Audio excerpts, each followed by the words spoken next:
आज हम पढ़ेंगे lesson number 1. Who did Patrick's homework? Patrick never did homework. Too boring, he said. Patrick कभी भी अपना होमवर्क नहीं करता था. वो कहता था ये बहुत ही बोरिंग है, उसे इस काम में उसे होमवर्क करने में मजा नहीं आता. He played hockey, basketball and Nintendo instead. वो इसके बजाय हॉकी, बास्केटबॉल और निंटेंडो खेलता था. निंटेंडो एक टाइप ऑफ वीडियो गेम होता है. His teachers told him, Patrick, do your homework or you won't learn a thing. उसके टीचर्स, उसके अध्यापक उससे कहा करते थे कि पैट्रिक अपना होमवर्क करो वरना तुम कुछ नहीं सीखोगे कभी भी. And it's true. Sometimes he did feel like an ignoramus. और ये सही भी है. कभी उसे ऐसा महसूस होता था जैसे वो एक इग्नोरेमस है. इग्नोरेमस का मतलब होता है एक ऐसा ignorant person who lakhs education. मतलब एक ऐसा इंसान जिसमें शिक्षा का अभाव दिखता है, जिसमें ये दिखता है कि वो पढ़ता नहीं है या वो पढ़ नहीं पाता. But what could he do? He hated homework. पर पैट्रिक कर भी क्या सकता था, उसे होमवर्क से नफरत थी, उसे होमवर्क करना बिल्कुल पसंद नहीं था. Then one day he found his cat playing with a little doll and he grabbed it away. एक दिन उसने अपनी पालतू बिल्ली को एक छोटी सी डॉल के साथ, गुड़िया के साथ खेलते देखा और उसने एकदम से छीन लिया.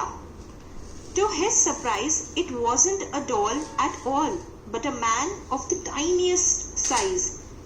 वो इस बात को देखकर बहुत चौंका कि वो एक डॉल यानी कि गुड़िया नहीं थी बल्कि एक आदमी था, वो भी बहुत छोटा, सबसे छोटे साइज का आदमी था. He had a little wool shirt with old-fashioned breeches and a high tall hat much like a witch's. उस आदमी ने एक छोटी सी ऊन की शर्ट पहनी हुई थी, कमीज पहनी हुई थी जिसपे बहुत ही पुराने और साथ में बहुत ही पुराने जमाने की पैंट पहनी हुई थी और एक बहुत लंबी टोपी पहनी हुई थी जैसे एक भूतनी या एक डायन पहनती है कहानियों में. He yelled, "Save me! Don't give me back to that cat! I'll grant you a wish. I promise you that." वो आदमी चिल्लाया, मुझे बचाओ, मुझे वापस उस बिल्ली को मत दो, मैं तुम्हारी एक इच्छा पूरी करूंगा, मैं तुमसे ये वादा करता हूँ. Patrick couldn't believe how lucky he was. Patrick को विश्वास नहीं हुआ कि वो कितना लकी है. Here was the answer to all of his problems.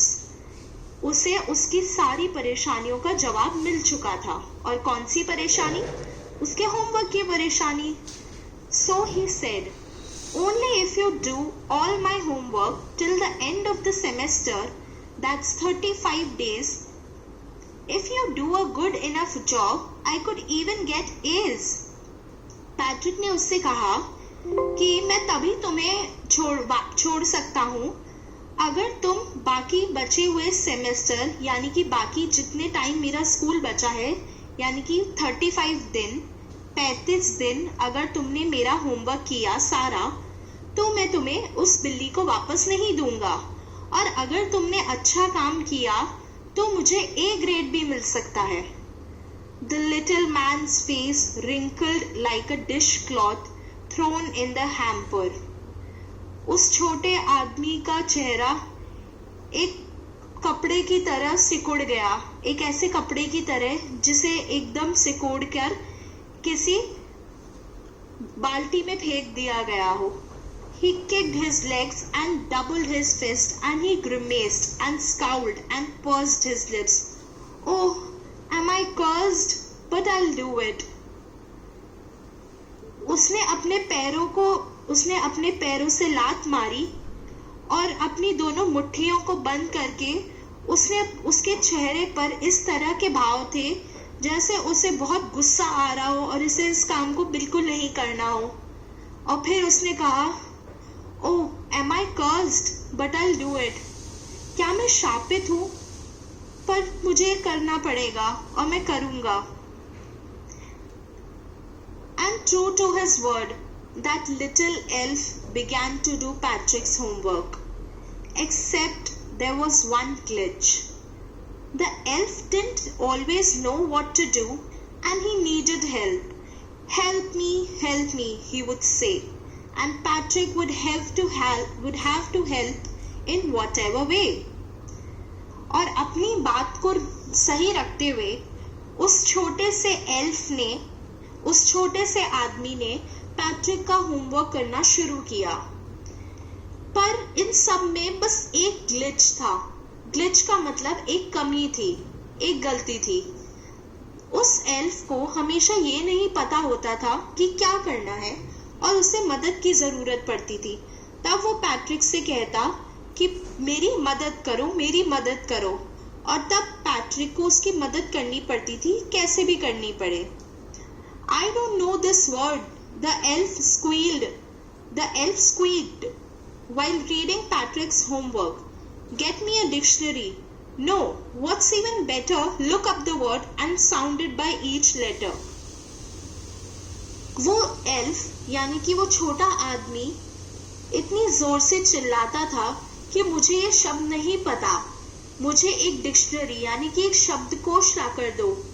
नहीं, उससे अच्छा होगा कि तुम खुद उस शब्द को ढूंढो और मुझे एक एक लेटर यानी कि एक एक अक्षर को बोलकर सुनाओ कि वो कैसा साउंड करता है, वो कैसा सुनने में है शब्द। When it came to maths, Patrick was out of luck. What are timetables? The elf shrieked. We elves never need that. जब मैथ्स की यानी कि जब गणित की बारी आई तो पैट्रिक को कुछ समझ नहीं आया। तब एल्फ चिल्लाता था कि टाइम टेबल्स क्या होते हैं, ये टेबल यानी कि पहाड़ा क्या होता है।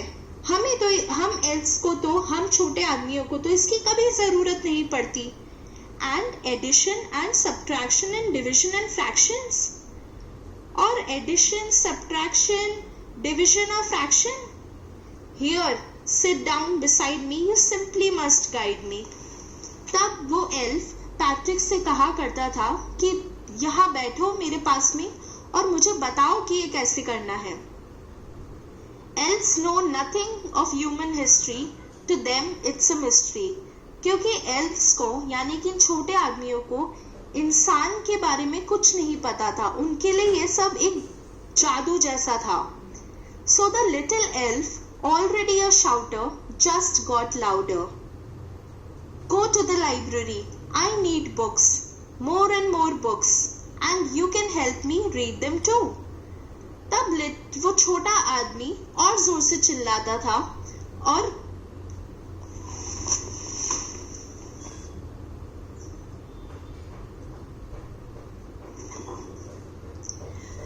Go to the library. I need books, more and more books, and you can help me read them too. वो पैट्रिक से कहता कि अपनी लाइब्रेरी जाओ और मुझे किताबें चाहिए और बहुत सारी किताबें, और तुम मुझे मदद करोगे उन्हें पढ़ने में भी।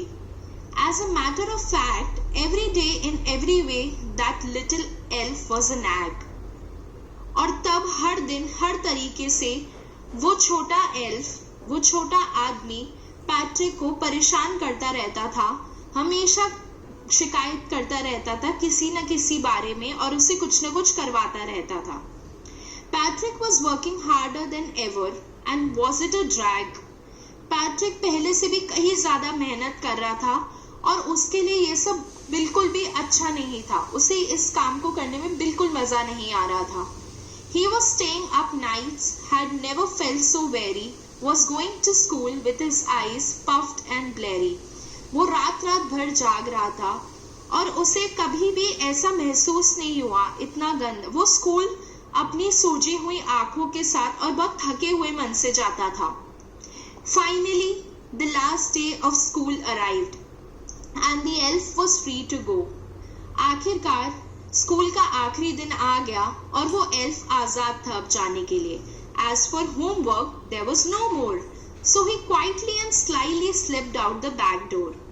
क्योंकि अब होमवर्क तो कोई भी नहीं बचा था, तो वो चुपचाप से और एकदम चुप तरीके से पीछे के दरवाजे से बाहर निकल गया। Patrick got his A's. His classmates were amazed. His teachers smiled and were full of praise. Patrick को अपने सारे सब्जेक्ट्स में A ग्रेड मिला था।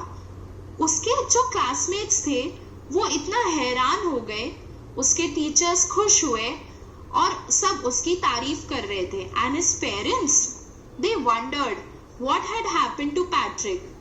और उसके माता पिता वो यही सोचते रहे कि पैट्रिक को हो क्या गया है। He was now the model kid. Cleaned his room, did his chores, was cheerful, never rude, like he had developed a whole new attitude. अब वो बाकी बच्चों के लिए एक मॉडल बच्चे की तरह था। वो अपना रूम साफ करता था, अपने सारे काम करता था रोज के, हमेशा खुश रहता था, कभी किसी से गंदी तरीके से बात नहीं करता था और ऐसा लग रहा था जैसे उसने एक अलग ही तरह का एटीट्यूड डेवलप कर लिया, एक तरह की फीलिंग।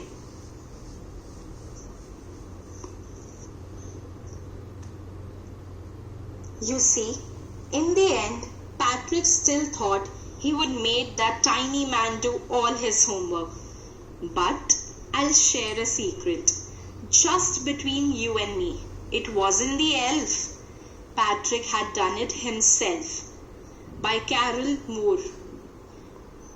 तो देखा आपने, in the end, आखिर में पैट्रिक अब भी यही सोचता रहा कि वो उस छोटे आदमी से अपना सारा होमवर्क कराएगा। पर मैं आपको एक सीक्रेट बताती हूँ, ये सिर्फ हम दोनों के बीच में रहेगा। ये वो छोटा आदमी नहीं बल्कि पैट्रिक था जिसने अपना सारा होमवर्क खुद किया था। तो है ना मजेदार कहानी। तो मॉरल ऑफ द स्टोरी ये है कि हम अपना काम अगर खुद से मेहनत लगा के करें तो हम भी ए ग्रेड पा सकते हैं। तो अब हम चलते हैं क्वेश्चन आंसर्स की तरफ लेसन 1 के। पहला है आंसर द फॉलोइंग क्वेश्चंस। तो इन जो नीचे प्रश्न दिए हुए हैं, सवाल दिए हुए हैं, उनके जवाब देने हैं। पहला सवाल है what did Patrick think his cat was playing with, what was it really. इसका जवाब आपको मिलेगा सेकंड नंबर के यानी कि दूसरे नंबर के पैराग्राफ में। सवाल है कि पैट्रिक को क्या लगा वो बिल्ली किससे खेल रही थी और असल में वो क्या था। दूसरा है why did the little man grant Patrick a wish, यानी कि उस छोटे आदमी ने पैट्रिक को एक विश यानी कि एक इच्छा पूरी करने की एक इच्छा पूरी करने के लिए क्यों कहा। इसका जवाब भी आपको दूसरे पैराग्राफ में मिलेगा। और इसका जवाब आपको क्या लगता है क्या होगा, क्योंकि वो उस बिल्ली से डर रहा था और वो इस बिल्ली के पास वापस नहीं जाना चाहता था। तीसरा सवाल है व्हाट वाज पैट्रिक्स विश, यानी कि पैट्रिक की क्या इच्छा थी जो वो उस छोटे आदमी से पूरी करवाना चाहता था। इसका जवाब आपको मिलेगा पैराग्राफ 3 में, यानी कि तीसरे पैराग्राफ में। In what subjects did the little man need help to do Patrick's homework. कौन कौन से सब्जेक्ट यानी कि कौन कौन से विषय ऐसे थे जिनमें उस छोटे आदमी को पैट्रिक की मदद की जरूरत पड़ती थी होमवर्क पूरा करने के लिए। इसका जवाब आपको मिलेगा 5वें और 6ठे पैराग्राफ में, जिसका जवाब ये है कि पहला उसे मैथ्स नहीं आती थी यानी कि गणित में बहुत परेशानी होती थी। और उसके बाद में अगला सवाल है how did Patrick help him, यानी कि पैट्रिक ने उस छोटे आदमी की मदद कैसे की होमवर्क करने में। इसका जवाब आपको 7th पैराग्राफ में यानी कि 7वें पैराग्राफ में मिलेगा। Who do you think did Patrick's homework, the little man और Patrick himself. Give reasons for your answer. आपको क्या लगता है पैट्रिक का होमवर्क किसने किया, उस छोटे आदमी ने या पैट्रिक ने खुद ने। आप जो भी जवाब दें उसके लिए एक रीजन जरूर दें कि आपने उसके लिए कारण जरूर बताएं कि आपको क्यों लगता है कि उस छोटे आदमी ने या तो अपना होमवर्क या तो पैट्रिक का होमवर्क किया या पैट्रिक ने खुद ने। और वैसे अगर आपको इस सवाल के जवाब के लिए कोई मदद चाहिए तो वो आपको 9th और 10th यानी कि 9वें और 10वें पैराग्राफ में मिलेगा। अगला सवाल है fill in the blanks in the sentences below with the words or phrases from the box। तो अब आपको इस बॉक्स में दिए गए वर्ड्स की मदद से इन रिक्त स्थानों को भरना है। पहला सवाल है some people find household dash a bore but I like to help at home। Some people find household chores CHORES word आएगा यहाँ पर a bore but I like to help at home। इसका मतलब है कुछ लोगों को घर के काम बोरिंग लगते हैं पर मुझे घर पे मदद करना अच्छा लगता है। दूसरा है who stole the diamond is still a mystery, यानी कि इधर आएगा mystery MYSTERY। वो डायमंड यानी कि वो हीरा किसने चुराया ये अभी तक पता नहीं चला है, ये अभी तक एक मिस्ट्री है। तीसरा है this dash we are going to have a class exhibition, यहाँ आएगा this semester we are going to have a class exhibition. चौथा है dash the elf began to help Patrick, यहाँ आएगा out of luck the true to his word, यहाँ आएगा true to his word The elf began to help Patrick, यानी कि अपनी जुबान पे रहते हुए उस एल्फ ने पैट्रिक की मदद करना शुरू किया। Can you dash this word in the dictionary? Can you look up this word in the dictionary? क्या तुम डिक्शनरी में ये वर्ड देख सकते हो? I started early to be on time, but I was out of luck. There was a traffic jam. मैं जल्दी निकला था ताकि मैं वक्त पे पहुंच सकूं, पर मेरी किस्मत ही खराब है, एक ट्रैफिक जैम लगा पड़ा था। She says she's got a lot of books, but dash I think most of them are borrowed। वो कहती है कि उसके पास बहुत सारी किताबें हैं, but between you and me, पर ये तुम्हारे और मेरे बीच की बात है, मुझे ऐसा लगता है कि ज्यादातर किताबें मांगी हुई हैं। अगला क्वेश्चन है use the clues given below to complete this crossword puzzle. इस क्रॉसवर्ड पजल को यानी कि इस वर्ग पहेली को हमें नीचे दिए गए हिंट की मदद से सॉल्व करना है। तो अब बाएं से दाएं देखेंगे तो पहला है वेरी टायर्ड, मतलब कि बहुत थका हुआ। तो यहाँ पहला शब्द लेटर दिया यानी कि पहला अक्षर दिया गया है W और तीसरा दिया गया है A, तो यहाँ आएगा WEARY जिसका मतलब होता है वेरी। वेरी का मतलब होता है वेरी टायर्ड, बहुत थका हुआ। अब बाएं से दाएं में दूसरे नंबर पे है had an angry look on the face, had an angry look on the face। और इसमें पहला लेटर हमें दिया गया है S, तो S से शुरू हो रहा है ये वर्ड और खत्म हो रहा है D पर, तो SCOWLED यानी कि स्काउल्ड।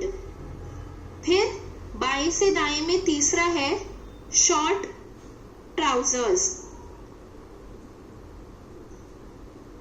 तो ये इसमें पहला शब्द है B और ये है 8 लेटर्स यानी कि 8 अक्षर का शब्द है ये। इसी तरह चौथा है a fault in a machine that prevents it from working properly, तो यहाँ इसमें पहला और दूसरा अक्षर दे रखा है GL और पांचवा अक्षर दे रखा है C, तो ये होगा ग्लिच, और जिसका मतलब होता है मशीन में कोई खराबी जिसकी वजह से वो चल ना पाए। और पांचवा है a small and naughty boy fairy, यानी कि एक छोटा और शरारती परा, जैसे परी होती है वैसे परा, तो उसे बोलते हैं एल्फ, ELF एल्फ। अब इसी तरह ऊपर से नीचे ऊपर से नीचे जब हम आएंगे तो पहला है work that must be done every day often boring, तो ये है 6th, तो इसमें हमें दूसरा H दिया हुआ है, दूसरा शब्द और लास्ट S, और इसी तरह स्काउल्ड का C भी है ऊपर, तो ये होगा चोर्स। क्या होगा? चोर्स। तो इसी तरह ये हुआ चोर, CHORES, यानी कि ऐसा काम जो रोज करना पड़े और जो ज्यादातर बोरिंग हो। ठीक है, अब है 7वां, a basket with a lid. क्या है? A basket with a lid. इसका जवाब होगा हैम्पर। इसका जवाब होगा हैम्पर, HAMPER, हैम्पर। और 8वां है give a short high pitched cry, मतलब छोटी और जोर से तीखी आवाज में रोना। इसका होगा श्रीक्ड। 8वां SHRIEKED, श्रीक्ड। ठीक है, अब अगला है in the story Patrick does difficult things he hates to do because the elf pretends he needs help. Have you ever done something difficult or frightening by pretending about it in some way? Tell your classmates about it. इस कहानी में Patrick बहुत मुश्किल चीजें करता है जो उसे करना बिल्कुल पसंद नहीं है, क्योंकि वो एल्फ ऐसा दिखाता है कि उसे मदद की जरूरत है, यानी कि वो छोटा आदमी ऐसे दिखाता है, उसे मदद चाहिए। क्या आपने कभी ऐसा कुछ मुश्किल का काम या कुछ डरावना काम किया है? किसी और को ऐसा दिखाकर किसी न किसी तरीके से, तो अपने सहपाठियों को, अपने क्लासमेट को, अपने दोस्तों को इस बारे में बताइए। Say what you feel about homework. Do you think it is useful? Even though you may not like it, form pairs and speak to each other. आप ये बताओ कि आपको होमवर्क कैसा लगता है। आपको लगता है कि होमवर्क से कुछ फायदा होता है? क्यों, भले ही आपको पसंद ना हो फिर भी उससे कुछ फायदा होता है। तो आप एक साथ बैठकर और इस बारे में बात करो। आप ऐसा बोल सकते हो जैसे मुझे होमवर्क पसंद नहीं है, I am not fond of homework। और आपका पार्टनर बोल सकता है but my sister helps me with my lessons at home and that gives a boost to my marks। पर मेरी बहन घर पे मुझे मदद करती है मेरे लेसन्स में, यानी कि मेरी पढ़ाई में, और इससे मेरे मार्क्स अच्छे आते हैं। तो आप इस बारे में अपने आपस में बात करिए कि आपको होमवर्क कैसा लगता है। अगला है this story has a lot of rhyming words as a poem does. Can you write out some parts of it like a poem so that the rhymes come at the end of separate lines? इस कहानी में बहुत सारे rhyming words है। Rhyming words का मतलब होता है जो एक जैसी आवाज के साथ खत्म हो, जैसे कि Patrick never did homework, too boring he said. Said पे खत्म हुआ ये। फिर अगली लाइन है he played basketball and hockey and Nintendo instead. तो सेड और इंस्टेड एक जैसी आवाज लग रही है ना। ऐसे ही आपको ऐसे राइमिंग वर्ड्स ढूंढने हैं इस पोएम में, इस पूरे चैप्टर में से। अगला है look at these sentences. Too boring he said, clean his room, did his chores. When we speak, we often leave out words that can easily be said. We do not do this when we write unless we are trying to write as we speak. So if we were to write carefully, we would say, homework is too boring, he said. He cleaned his room and did his chores. अब आप इन अगले दोनों sentences को देखो। Too boring, he said. उसने कहा बहुत boring. Cleaned his room, did his chores. Room साफ किया उसने और अपना काम किया उसने। तो क्या होता है जब हम बोलते हैं, हम ऐसे कई सारे शब्दों को छोड़ देते हैं जिनका हम आसानी से अनुमान लगा सकते हैं या गैस कर सकते हैं। और अगर हम इन्हीं दोनों सेंटेंसेस को इन्हीं दोनों लाइनों को अगर ध्यान से लिखते तो हम क्या लिखते? Homework is too boring he said. Homework बहुत बोरिंग होता है, उसने ये कहा। He cleaned his room and did his chores. उसने अपना रूम साफ किया और अपने काम किए। तो अब आपको क्या करना है? अगले 4 इनकम्प्लीट यानी कि अधूरे सेंटेंसेस को दोबारा लिखना है और ये देखना है कि कोई किसी को गेस नहीं करने की जरूरत पड़े। तो पहला है मोर एंड मोर बुक्स, दूसरा है टू डिफिकल्ट, तीसरा है got up late, missed the bus, चौथा है सॉल्व द मिस्ट्री। अब पहले में क्या हो सकता है? There are more and more books, यहाँ ज्यादा और ज्यादा किताबें हैं, या फिर are there more and more books, ये क्वेश्चन की तरह भी हो सकता है, क्या और भी ज्यादा किताबें हैं। दूसरा है टू डिफिकल्ट, तो इसके आगे हम जोड़ सकते हैं इट इज टू डिफिकल्ट, यानी कि ये बहुत मुश्किल है। तीसरा हो सकता है I got up late and missed the bus, मैं लेट उठा या उठी और मैंने बस मिस कर दी। चौथा है सॉल्व द मिस्ट्री, तो ये हो सकता है आई सॉल्व द मिस्ट्री, या यू सॉल्व द मिस्ट्री, या दे सॉल्व द मिस्ट्री, मैंने मिस्ट्री सॉल्व की, तुमने मिस्ट्री सॉल्व की, या उन्होंने मिस्ट्री सॉल्व की। अगला है look at this cartoon by R K Laxman, read the sentence given below the cartoon, और फिर ये क्वेश्चंस डिस्कस करो। तो नीचे दिया गया कार्टून आर के लक्ष्मण ने बनाया है, जो एक बहुत फेमस, बहुत ही अच्छे कार्टूनिस्ट हैं। तो इसके नीचे क्या लिखा है? Get on with your homework, the sums, the composition, history, geography, chemistry, physics, and stop reading the laws against child labour. अपना होमवर्क करो, अपने सम्स करो, इंग्लिश पढ़ो, हिस्ट्री पढ़ो, ज्योग्राफी पढ़ो, केमिस्ट्री पढ़ो, फिजिक्स पढ़ो, और ये लॉज अगेंस्ट चाइल्ड लेबर पढ़ना बंद करो। मतलब कि बाल श्रम के खिलाफ कानून पढ़ना बंद करो और अपना होमवर्क करो। ऐसा कौन कह रहा है? इस कार्टून में वो आदमी उस बच्चे से कह रहा है। तो आपको क्या लगता है ये कार्टून किस बारे में है? क्या आपको ये कार्टून से हंसी आती है देखकर, और अगर आती है तो क्यों? आपको लगता है ये कार्टून बहुत सीरियस ड्राइंग है? क्यों और क्यों नहीं? तो ये आप आपस में डिस्कस करो। अब हम पढ़ेंगे एक poem, a house a home, एक घर, एक मकान, एक घर। What is the difference between a house and a home? Discuss it with your partner, then read the poem. आपको क्या लगता है एक घर और एक मकान में क्या फर्क होता है?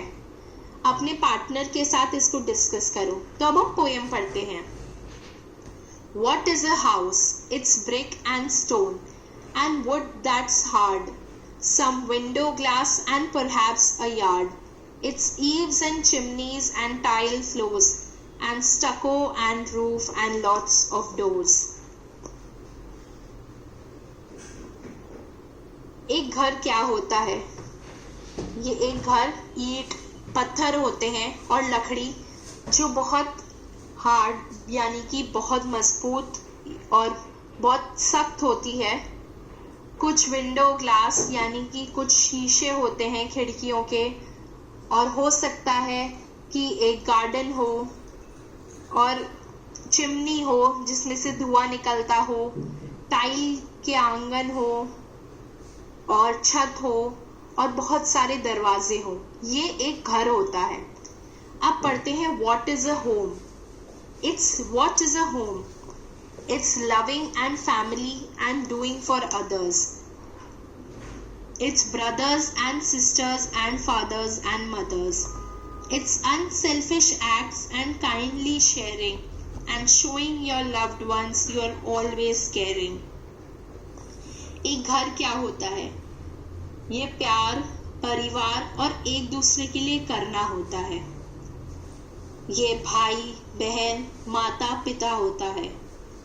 इसमें निस्वार्थ भाव से किए गए काम होते हैं और एक दूसरे के साथ बांटना चीज़ों को और अपना प्यार अपने अपने प्यार करने वालों को दिखाना और उनकी हमेशा परवाह करना, ये होता है एक घर। तो अभी हमने पढ़ा एक घर और एक मकान में क्या फर्क होता है। अब क्वेश्चन देखते हैं। Do you agree with what the poet says? क्या आप इस बात से सहमत हैं जो इस पोएट ने या इस कवि ने क्या कहा, ऊपर कि एक घर क्या होता है और एक मकान क्या होता है? तो अब आप इन रिक्त स्थानों को भरिए अपने पार्टनर से बात करके। A house is made of, यानी कि एक मकान बना होता है किससे? मिट्टी, ईंट, पत्थर, इनसे। इट हैज, घर में क्या होता है? Window, glass, yard, chimney, tile floor, door. यहाँ आप ये लिख सकते हो। A home is made by loving family, doing for others, brothers, sisters. It has unselfish act, kindly sharing, loved ones, care. ये होता है घर में। Now complete this sentence about your house and home. My house is, आपके हिसाब से आपका मकान कैसा है? आपका मकान बड़ा हो सकता है, छोटा हो सकता है, सुंदर हो सकता है, कुछ भी हो सकता है। The best thing about my home is, मेरे घर के बारे में सबसे अच्छी चीज है